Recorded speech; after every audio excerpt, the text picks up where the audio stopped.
Hello, peoples of the internet who happen to stumble upon my content. I am Aviria and I aspire to spread metaphorical caffeine.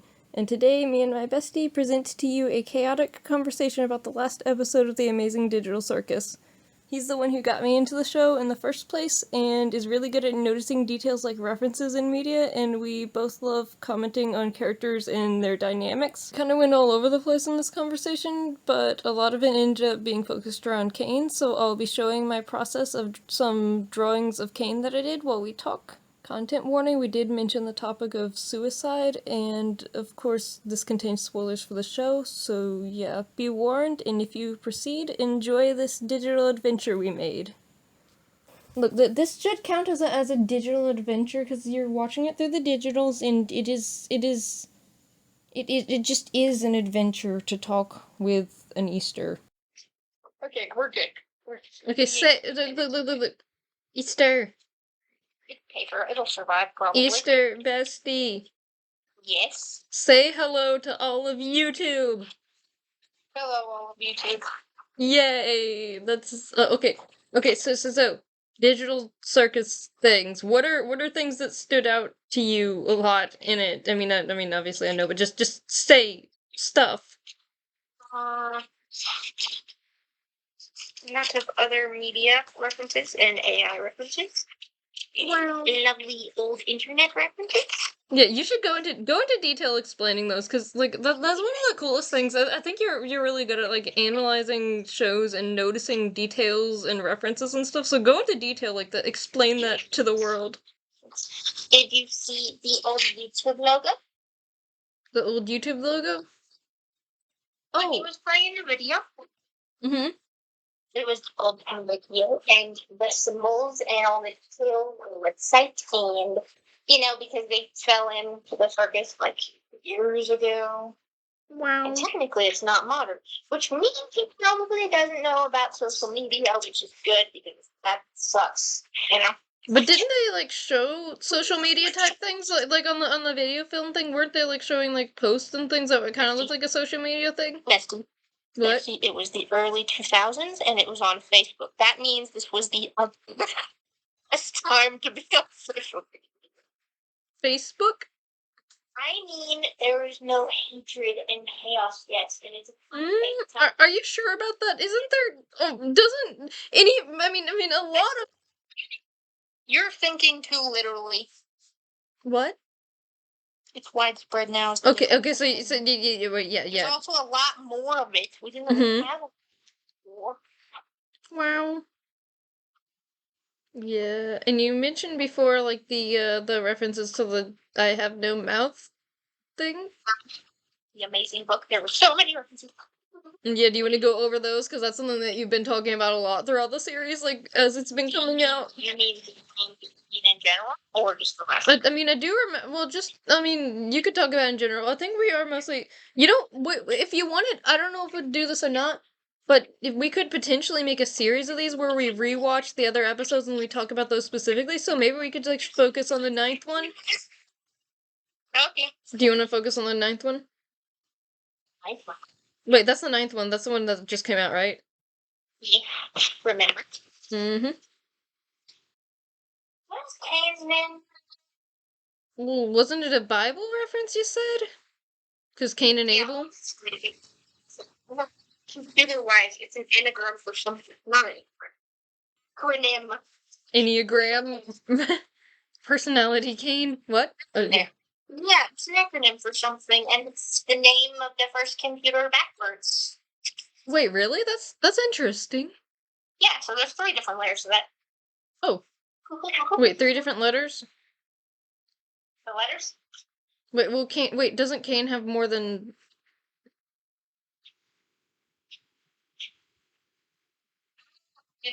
Oh, you know something else this makes me think of? Like, in a book, I used to like a book series called The Mortality Doctrine, and in that there was, like, a character who was, well, they called them tangents, but they were basically, like, AIs, and it was, like, about a virtual world.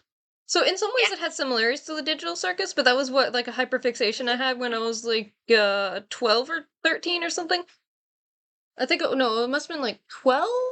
11? Something, but, They had which honestly I think it was supposed to be like an adult's book, and I was reading it out like that. But either way, like I don't know if it had too much that was like super. I don't remember if it had an appropriate. I used to read The Giver on repeat at like 6 years old. Oh my goodness. So you know. Yeah. But like I was I found it.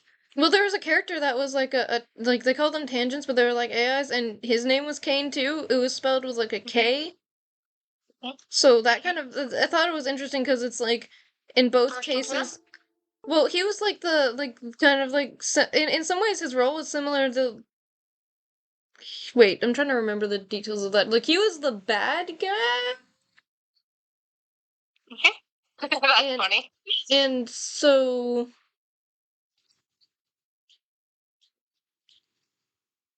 Yeah. I have no idea how you say that last backwards, but it looks like Enax. What? Wait. It's probably German. I don't know how to say that. It's an electronic chemical integrated computer. Oh, wait, type, let me see that typed out. Oh, wait, can you type that out so I can see it? If you do it, when she reversed it, Mm-hmm. named him Creative Artificial Intelligence Networking Entity. Wait, really? You found that out specifically? Like she said that? More. Oh, that's official? Or did... It's very fun on her Tumblr. That's so cool. It's a random shit on that sport. Yeah, this is... Yeah. Dude, I don't know, like, you got so much more media literacy than I do, like, you know a lot more... Yeah, I mean, I guess it's because it's your hyperfixation, so of course you would, like, explore all that, but I mean, like, just throughout the whole time we were watching this show, you just kept noticing things, and, like, when we watched The Dragon Prince, you kept noticing, like, I don't know, it's so cool. That is my... Oh, yeah, you typed it out, I see that. Oh my goodness, that's so interesting.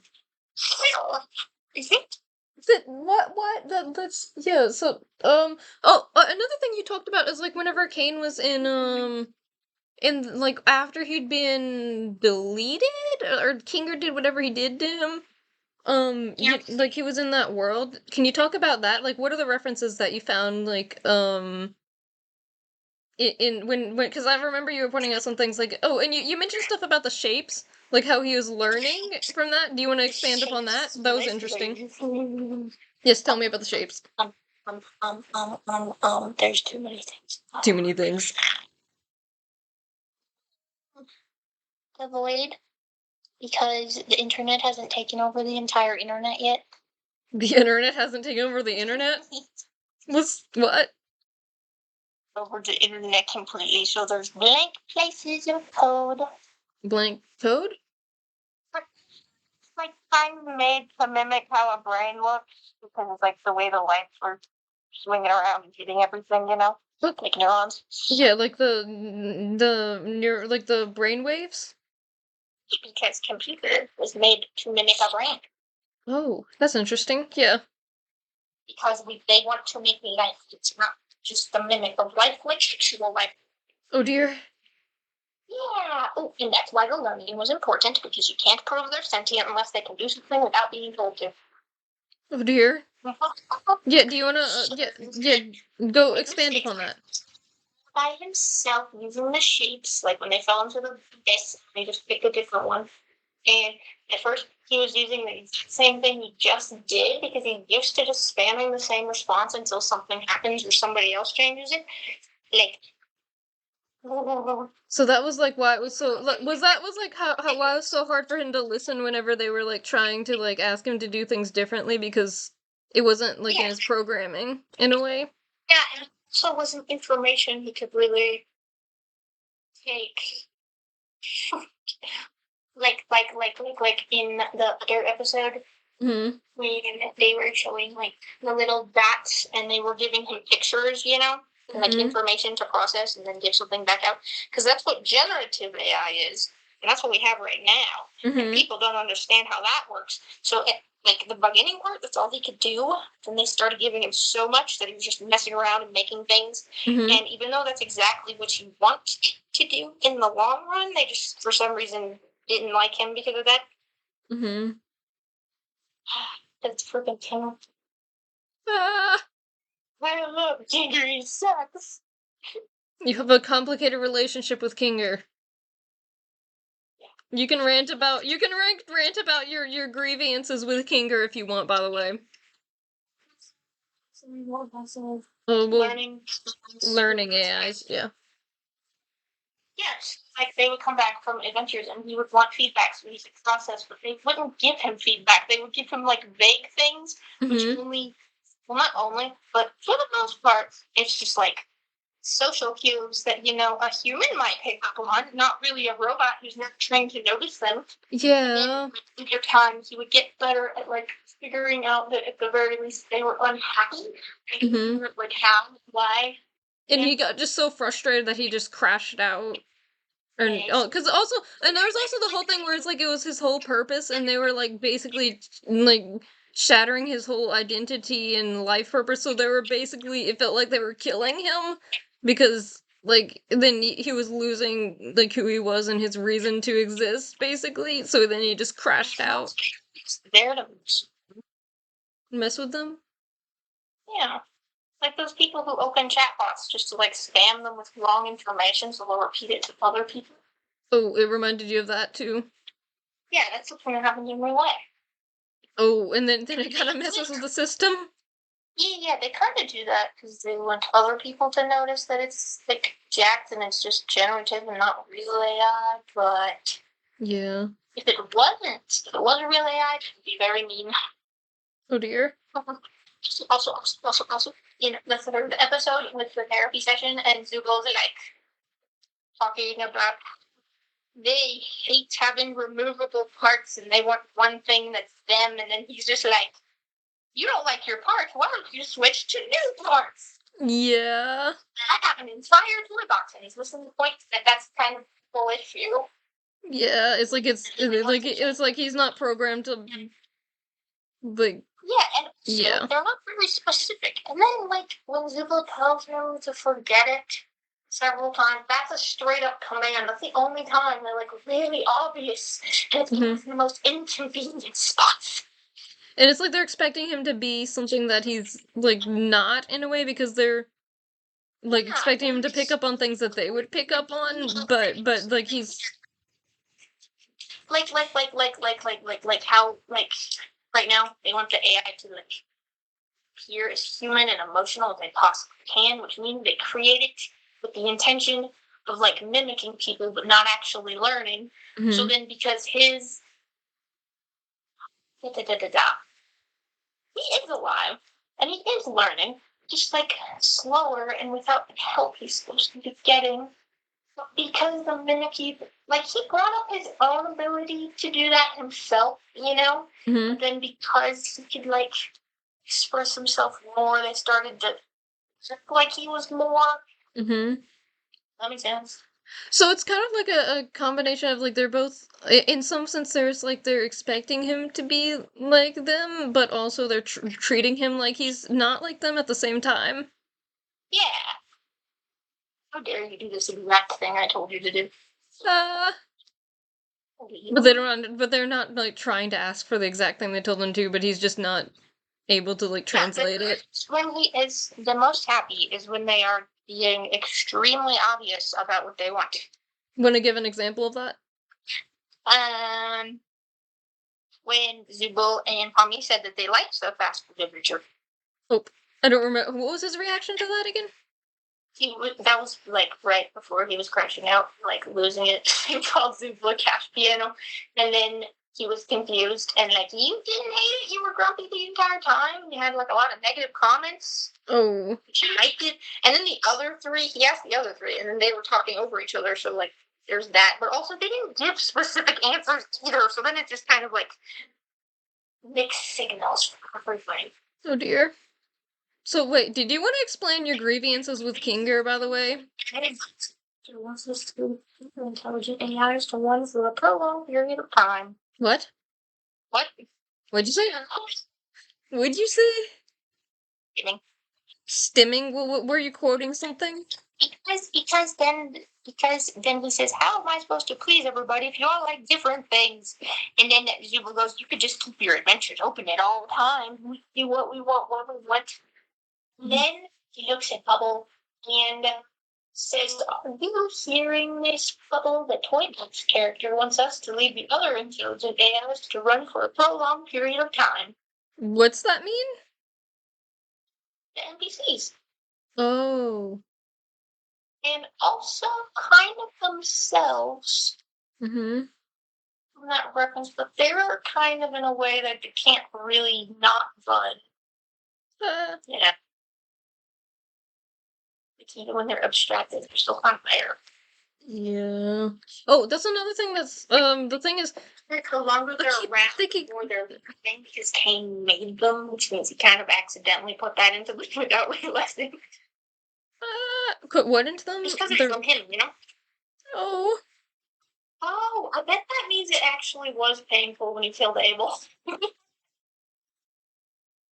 Pain? You know, because he screamed in pain. Who screamed in pain? Wait, which was the... When they were at the console, and then they were like revealing that it was all an adventure, and he's like, "I need a raise." I said, "You're getting too smart." Oh. Screams. Like, Gangle didn't scream, he was just confused. Lost his memories. Oh. Wait, that's dark? Wait, that's interesting. Caine can, like, reboot everybody else from scratch. Kinger couldn't even do that to him. Oh. That's interesting. Because, no, yeah, like, he does get sent back to the void, which is probably where it came out in the first place. Because usually when you do that, it goes exactly to the first place it was. But he doesn't forget anything. Mm-hmm. Yeah. Do you wanna explain your grievances with Kinger? Bad father. Do you want to explain why to the audience? It's not that they were just trying to make AI. They were trying to make creative AI specifically. It means his job is to make things and do it himself with information. And the dream of that is to be able to do it without being given information.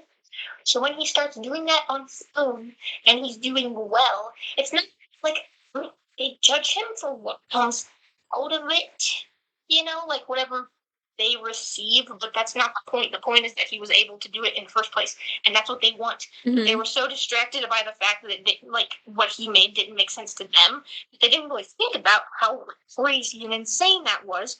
So then they just kind of threw away their own project. Idiot. Oh dear. Also, if he was there for so long, and we know he was, like, how could you make an AI and then want it to be alive, but then get mad at it for being alive, but then also not admit it's alive so you don't have to be a father? Oh dear. Makes signals. And it's... Oh, other people come in the circus and he has no problem being nice to them. I love him. Yeah, it's like you like him whenever it's the concept is like whenever he's with the other characters, it's like that's sweet, and it's like yes, that's wholesome, but then it's like just the fact that yeah, he could if he wanted to. The fact that Caine would be kind of like his, like if Caine was like conscious, then it would be like his own son, and then it's like he's the one who just gets rejected and disregarded, and then it's just like, but while everyone else just gets his attention and love and care and stuff. It's like he could have, and it's like it's like shows that he was capable of that, but he just didn't give it to Caine. Are you okay with... Especially if they would frickin'... It's not like they specifically just put him away to make a whole new one because they wanted a specific response. Just throw away an actual creative AI just to get a generative one. Are you insane? Oh dear. You know, because all the Abel references. So Abel was supposed to be just kind of like the generative, like... This is not... Abel doesn't prove that he's sentient. If he is, then he's probably miserable. But if he isn't, then that's even worse. Oh. So is it like more like the generative AIs that we have in our world than with Able? Is that supposed to be what it's like? Well, it looks like to me. Like, what are the ways that you can tell the differences with that? You want to expand on that? Based on the little sequences it gives, but oh wait, no, that's not true. That would only be true for Care. What? Because Care is the one who did the program, and so he would have seen that he was getting exact responses. So it would have appeared like a generative AI to him, and that's what he wanted for free. But then Double exists, and Double can just do whatever the frick he wants. And Double vanished after he threw the other part of him away, and this work said that Double and Caine are connected. So if one dies, the other dies. And it didn't say, she didn't say how, you know? Wait. Caine gets him out of his head and sends him away, and we never see Double again. Oh. So if Double is that, then, he's making his own choices to say and do and stuff. So that would be proving sentience, but Kinger wouldn't notice that anyway. So you saying that you think Kinger maybe isn't aware that Caine would be like sentient? None of them really act like he's sentient until the very end when he crashes out. Oh. They don't think about it until he crashes out. Yeah. So, at the end, Kinger's probably aware, but he didn't, apologize. He didn't say anything. He didn't have a moment of, I actually made something and then used it. No. Yeah. No. Oh, what did you say the part when Cosmo said he had an idea of how to leave and then he vanished? Oh yeah. I think most of my thoughts are just around Ribbit and Jax because I'm just like, oh my goodness, I am emotionally invested in them so freaking much. Well, with this one, I was actually writing something because I was thinking about a separate video that I can make on my own where I talk about them. So I was thinking with this, I'm letting you lead a lot of the conversation or just letting it be random. You know what I mean? Yeah. But wait, is Winnie Kaufmo running away? Yeah. So yeah, no, I do remember that. I'm just trying to think if I have specific thoughts about that. What? I mean, I guess I feel like we just don't get a lot about Kaufmo, but I guess he was looking for. They seemed a lot happier, in the flashbacks before the conversation happened. Though you know what I mean? They seemed even though if Kaufman was looking for that, I'm guessing he was likely for a long time looking for an exit because they probably at that point they didn't realize they were separate from their real life selves and their real self was still going on in the world. So that makes sense that they would be searching for that. But they seemed like they were because of the friendship they had with each other and the closeness like that. They almost seemed like. Didn't they seem kind of happier in the flashbacks even, but then that might have just been getting the happy moments, but still it was just it seemed like it had a bit of a different. I'm pretty sure that was the point. Yeah, well the thing is, what the thing is, the flashbacks reminded me of the vibe at the very end, maybe not quite as happy as the end, because in the end they were more fully accepting it, but they seemed a bit closer to that than they were throughout the rest of the series, which I guess the thing is throughout the series it's the characters, they have their complicated dynamics, and it's they want to be there for each other, and they're trying to figure out all that stuff, but it's not quite as community-like in a way. It's they are in it together, but there's a lot more complexity and fighting between them, and misunderstanding and stuff like that, so that probably makes it more miserable to be there, What was the other thing I was going to mention? Oh yeah, something else I was thinking about is how a while back before we were talking about this and you were like, oh my goodness, I would like to be in that in the how you wanted to be in the digital circus world, and that would be and I was telling you how I thought that would be sad because I want to I feel like I would have a hard time finding meaning in that because I really I don't know, I mean I want to make a difference in this world, I want to interact with this world where things are you know what I mean? Whereas you were saying that you feel like you would fit right in with that thing, and you would like to, and it would be a relief because then be free from some of the not so pleasant things of this world. Yeah, you get it. Yeah, but we were talking about that, and that was like one of the things where like very kind of feeling different. And then we were talking about like if you were to be in the digital circus, would I join you? And I was like, oh my goodness, that I don't like that decision because it's like I think I would be depressed in the digital circus world, but I would also be depressed if I lost you. Like I really, really, really do not want to live without you, but I also really don't think I'd be able to be happy in a world like that, is what I was thinking, you know? Because then I'd feel like I'm missing out on a lot, and I'm like, I mean, as things are, even though I'm like in this world and I'm having the chance to connect with people and make it, well, you can connect with people in there too, but it's just like, even now, it's like I see all these opportunities and potential, and it's like I have a fear of missing out on things, you know what I mean? And a fear of like not making use of the opportunities and not like you know what I'm saying? Like I don't know, I just got an obsession with meaning and stuff, which is not to say that. Well, the thing is, like, it was like part of the meaning of the show was like to find meaning in a life where things are more static, right? Yeah. Do you want to rant about that? That is good because if they left the circus, then that message would go out the freaking window. So you're happy about how it ended, like where they were staying in the circus, because you feel like it kind of. And it would just be like you can find meaning when it's static up until the point where it's not static anymore. So don't worry, you know. Yeah. Did Zubul like say that officially anywhere? They definitely alluded to it a whole bunch. Okay, so what in what ways can you tell the specifics of that? When Sybil constantly tells Gangle that they're still human, so they still matter. Okay, so it's not necessarily something that Zubul's confirmed necessarily. It's just something very implied with the show that you've picked up on. Yes. Okay, go into detail about that. Yeah. Well, there's another message though, and I love it. Yeah, talk about it. Go forth.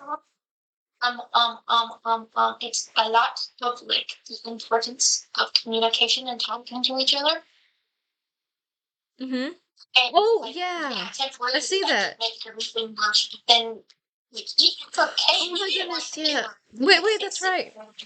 Yeah, But he just couldn't talk about it for the life of him, literally.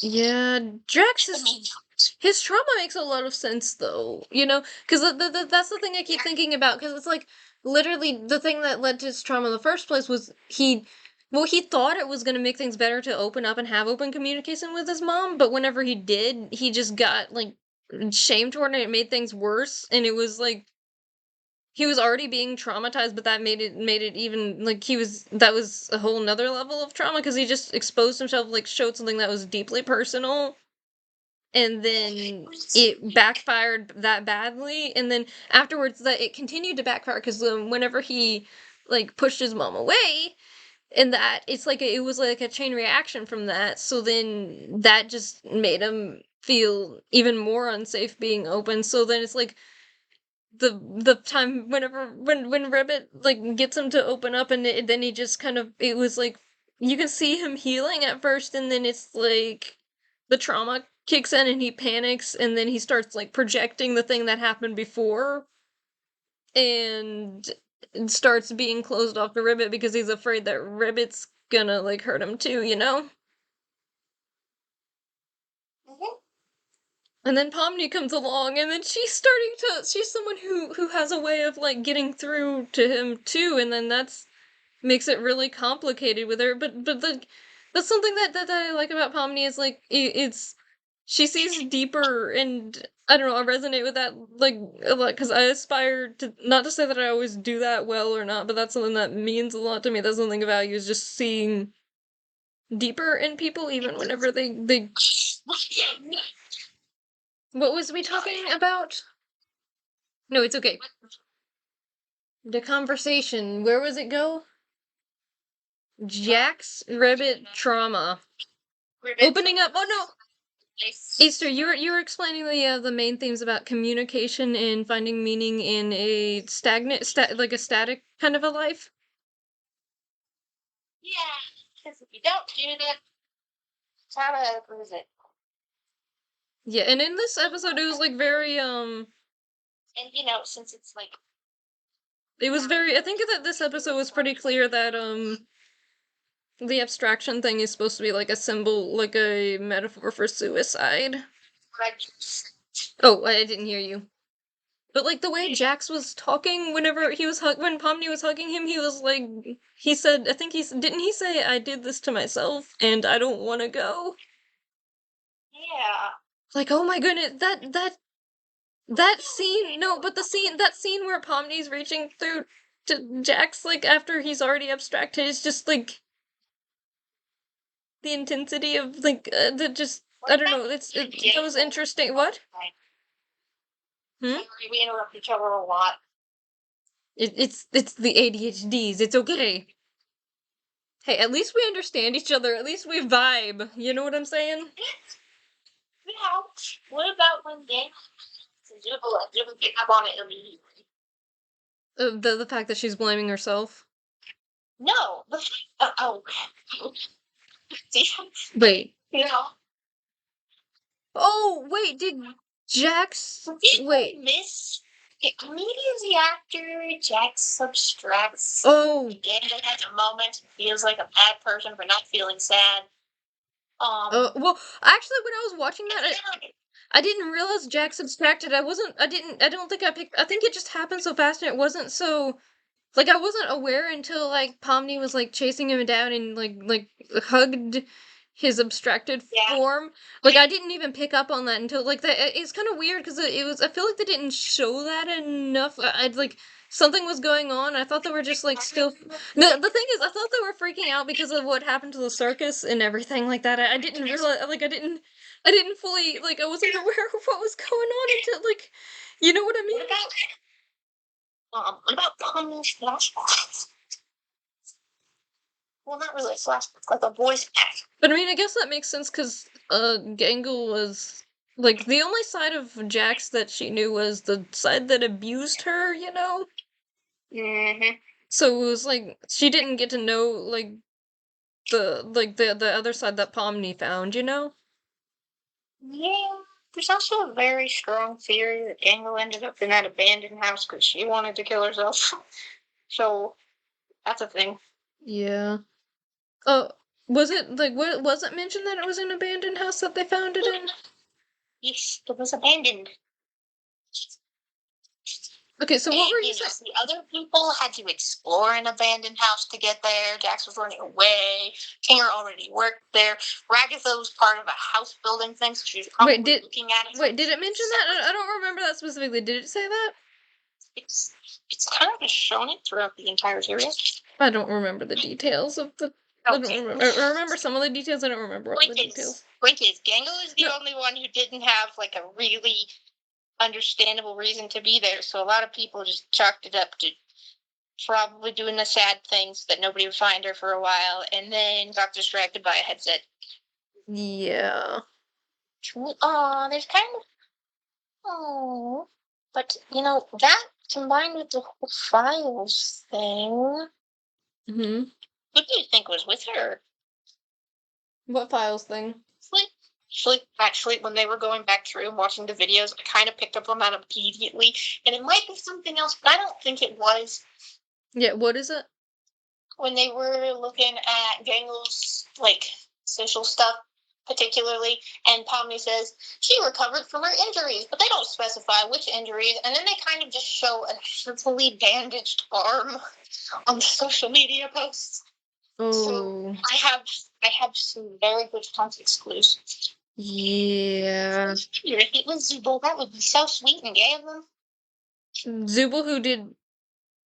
Because if they both, came in generally around the same time, not the exact same time, but then there's, a possibility that maybe the human versions that aren't in the computer, found each other pretty quickly. Mm-hmm. It's also just an idea because it could have totally been something else. Because, so Zubul would have been the one who, helped her, after she did things and then help her get to a safe place to where, a hospitalized. I like that idea, but I don't have proof of it. There's just something that kept her from doing it, you know? Mm-hmm. And that makes it so sweet. Okay, so what was, oh yeah, the main themes of communication and static life. Is there anything else you wanted to say about that, or should I, Oh, communication, static life. They only make progress when they talk to each other. Everybody who doesn't talk to each other tends to die.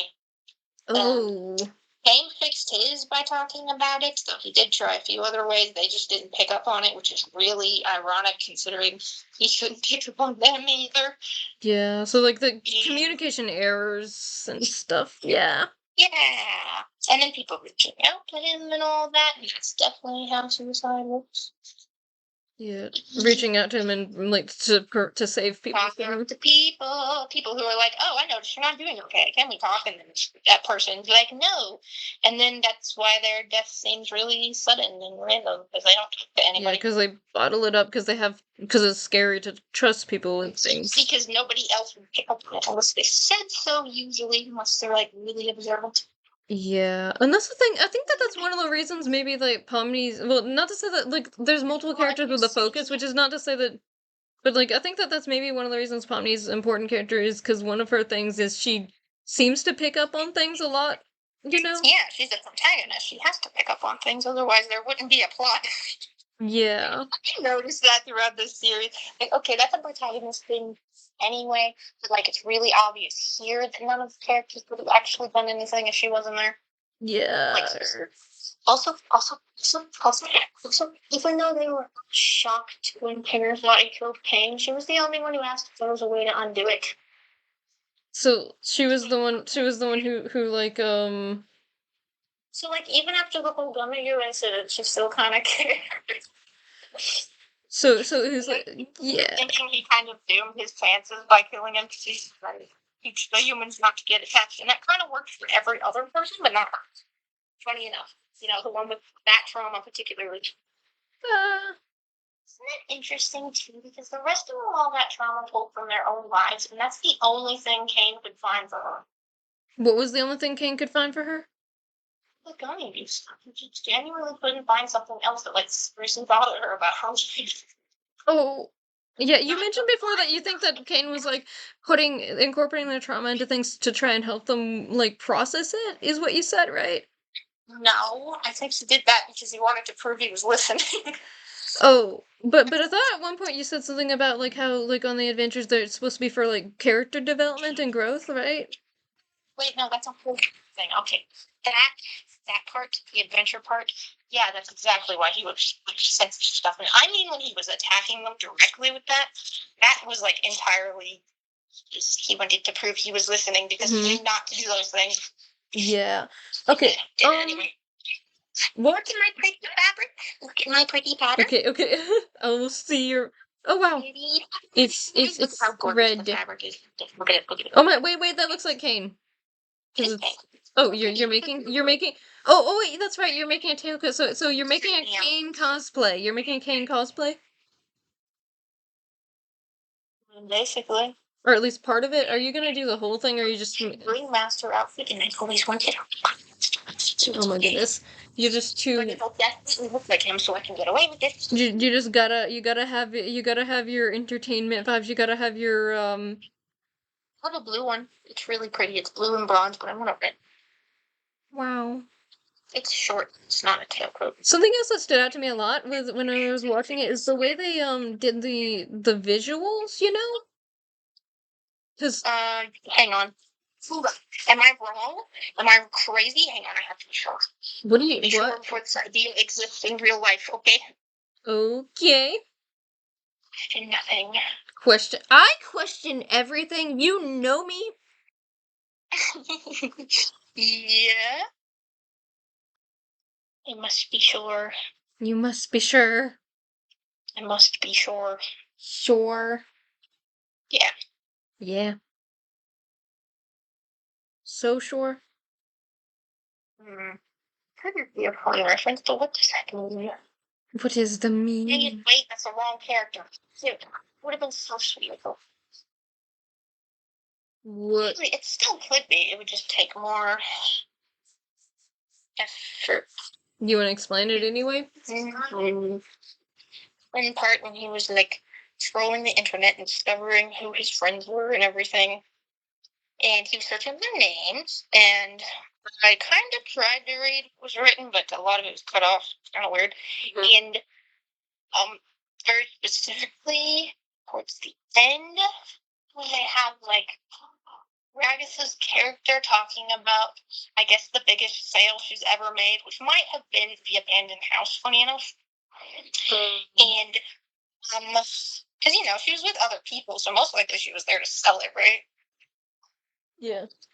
What else was she doing? Yeah, exactly. So in that conversation between her and the reporter, she said something like, I couldn't have done it without my friend Daisybell. And then I was thinking it would be hilarious if that's the reason Caine was sitting outside Zooble's door. Oh. It could be something else, because he's straight up saying their frickin' name. But wrong character, so I have to see if that's actually connected. It would be adorable if it is, though. Wait, did you think it was like outside of Ragatha's door? No, I was thinking maybe Ragatha's friend Zooble, but I couldn't find it in the 5 seconds I looked at that. Yeah. Tells me that it was. We don't even know if they know each other technically. Oh. They're the same bar, but that's not really. Oh dear. Zooble's bar, the bar that everyone goes to. What? Adorable, don't you think? What'd you say? That would be adorable, right? Like, that's not Zooble's actual name, but like, in the interview, I guess it was saying they used aliases because they didn't want people to know who they were. Oh, so like a fake name? I don't know who she was talking about, who she was with, or maybe if it was another like stage performer, that would just be funny, Oh dear. Yeah. Yeah. So one of the things that stood out to me was like the light, the not just the visuals. Like, I think that like in the beginning, like you could feel the emotional atmosphere through the way that they visualized it. What? Yeah. I forgot I bought a sticker. Okay. It has a sleepy Caine on it. Oh my goodness. Oh my goodness, this is joy. You are very enjoyable. Do you know that? It was so cute when he flopped over in the void. Oh my goodness. There's definitely a vibe, my guy. Wow. So precious. He never done anything wrong his entire life. Whoa, whoa, whoa, whoa, whoa, whoa, whoa, whoa, whoa, whoa. That's debatable. Easter. Oh my goodness. Okay, so what did the lighting? Couldn't you kind of like? Don't you think they captured it well? Like you could feel the moods of them, like especially. I'm thinking of like the first scene where it was like just the despair, post-apocalyptic vibes. You know what I mean? Like the oh, we lost kind of thing, and you could just kind of feel the intensity of the like the cold. Oh my goodness. You know what I'm saying? I know exactly what you mean. Trauma. So basically, also the part where like in Ribbit's room, I really like Ribbit's room. You know. No, but the way they did the lighting, like with the stars and everything, and just the angles of the camera, it just felt so personal and sweet. Like I felt that. Like whenever I've had conversations with people like that, whether even if it was like through text or internet, I think that, and not like in person, it just feels like that type of a conversation where you're just like you've had things you've kept inside for a long time, and then you're experiencing what it's like to be free, to really like actually be open and express yourself, and to be actually seen and understood, and just like whenever it goes, like that kind of a thing like that. I think that the way they visualized it, just it captures it so much, and I just like Do you think that's why they're outside? Ruben's the only one that kind of looks like she's outside. Like the outside outdoors aesthetic? Yeah, like they all have different vibes with their house, but hers, like, even the walls are made to look like grass beds. I mean, maybe she just likes nature. Instantly used to not being anywhere. I mean, maybe she just likes nature? Or also, that would be really When is it ever something as simple as that? Okay, well, what is it that you're thinking? I thought that would be interesting with all the other people involved, because, like, what part was I saying? Oh, ribbit room aesthetic? Oh, yeah, because if you think about it like that, then most of the other characters are also inside, and the closest to something else outside would be like Jax's, because it's covered in like clouds and rainbows and unicorns, but then that's closer to being like in a daydream than real life. Yeah. A cool parallel. Wait, did it have unicorns? I don't remember. I think I looked up things. I don't remember seeing the unicorns. I just had unicorn vibes, though. I remember seeing. Where were they? Hang on, I don't. They were like shooting stars. Something else I think about is like I think Easter. Sky. I have a theory. Yes. Easter, hear me out. Do you know the keys? Jax has keys, right? Right. I feel like it makes sense. I feel like this kind of explained that. I think that the last episode really showed what that probably symbolizes, because like, you know how Pomni was like looking for the key to get into like his, to find him, find him inside. Like, I think that the keys that Jax has is symbolizes, because that's like his main theme of his trauma is he's closed off and he can't trust people to let them in. And so the locks, so it's like lock and keys, like he's a locked person. And then there's been a few people who have managed to find the keys that to get through that lock, and that was like Ribbit and Pomni. And so it's like, and he's the one who like, do you see what I'm saying? Does that make sense? Where the heck did I You didn't even hear what we say. It's okay. I heard the first part, and then I got confused. Okay, it's okay. My audience hears me. Future audience, hello. Unless if they're not paying attention either, they might not be. What? They're not on the walls, and they don't seem to be on any of his desk things. So where did the unicorns come from? Maybe you just hallucinated unicorns. I definitely noticed them. Well, maybe it was just like a unicorn aesthetic. Where was it? Well, there were some shooting stars. Maybe it looked like a unicorn, because the way that the shooting stars are. Maybe, it was in one of his flashbacks. I don't know. The Lost Unicorns, Easter. This is the Lost Unicorns. That's what this is. This is an incredibly dark movie. What? That's a movie title? Yes. Oh, how dark? The unicorn gets forced to be human flesh, kind of dark. Oh. Unicorn's sad, losing sense of self, doesn't want to be mortal. Interesting. I was Social things, running from a demon. Educate the children at the same time. Mostly body horror. Oh, that's kind of dark. No, it's okay. Wait. Many chains when I put on one. No, that, you know what that sounds like? Since he is he is on a computer, so that just sounds like you just got a whole bunch of canes in the same room. That would be utter chaos, I'm telling you. It's just my brain. Your brain is just a computer with a whole village of canes. The bubble has a mustache. With a mustached bubble. Yeah. Oh my goodness, did you think it was hilarious when he just never breathed air? What was funny? That was so cute. What? What did you say?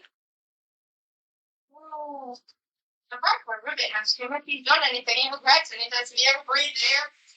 Yeah, that's fair. That was great. I love it. Ah. Imagine Cosmo actually did find a way out and everybody stuck there for no reason. What? Oh.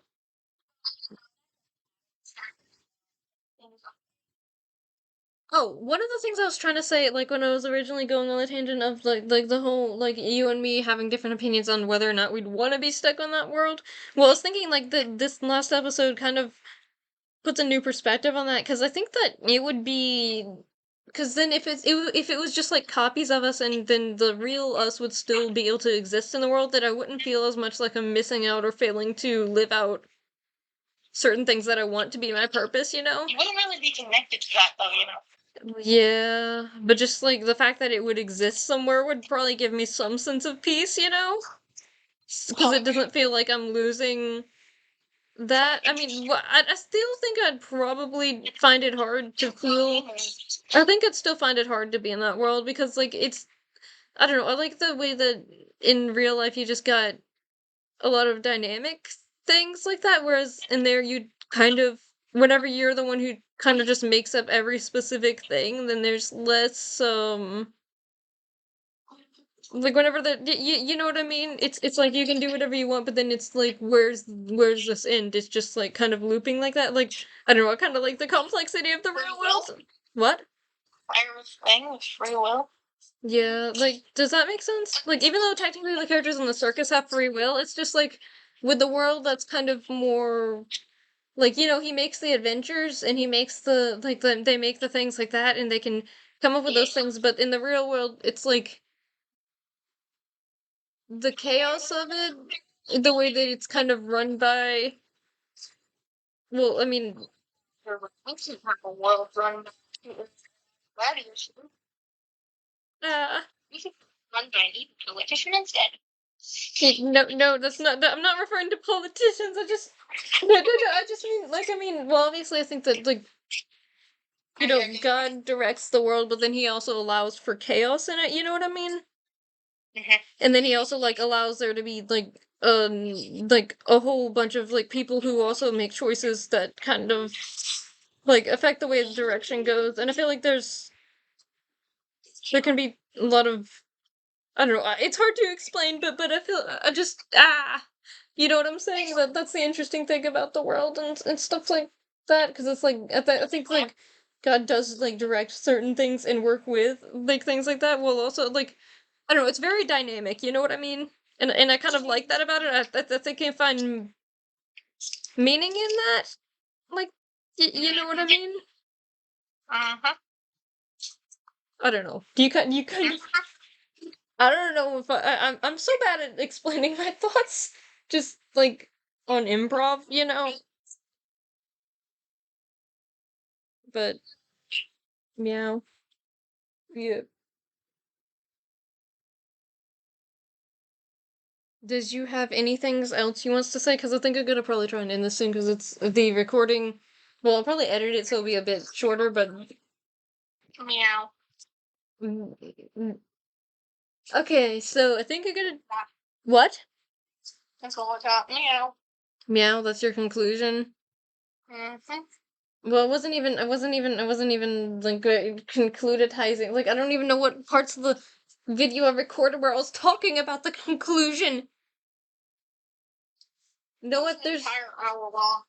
It's an entire hour long, people.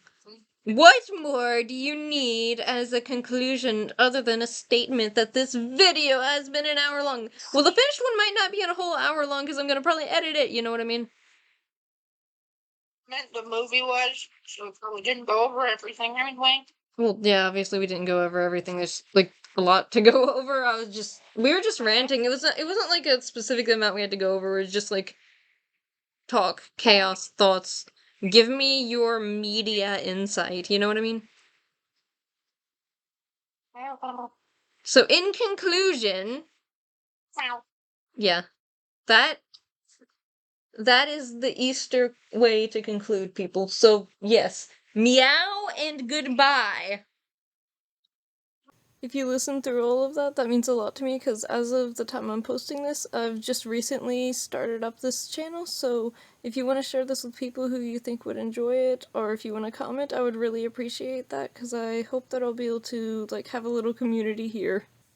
I want to connect with y'all, please! Interact with me! My channel is lonely! Goodbye, and have a caffeinated day!